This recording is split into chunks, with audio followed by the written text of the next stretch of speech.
बजबते तामुनी देख के घरे प्रणाम रे बन दे तो हर सुन बिगड़ल काम रे बिगड़ल काम रे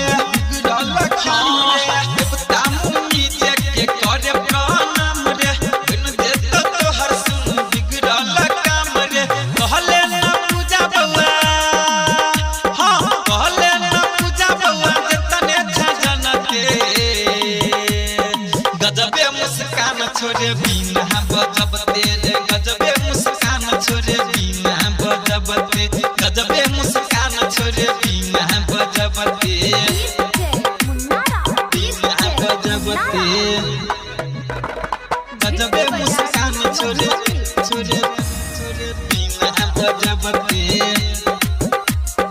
बिना बजबते Presented by Virat Music. बिना बजबते सरस्वती मैया ले जत पत के मोल नहीं कहले ना पूजा तू मनवा के खोल नहीं सरस्वती मैया ले जत पत के मोल नहीं कहले ना पूजा तू मनवा के खोल नहीं ज्ञान के देवी मैया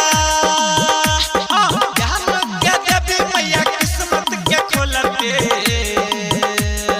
गजबे मुस्कान छोड़े बिना बजबते रे गजबे मुस्कान छोड़े बिना बजबते गजबे मुस्कान छोड़े बिना बजबते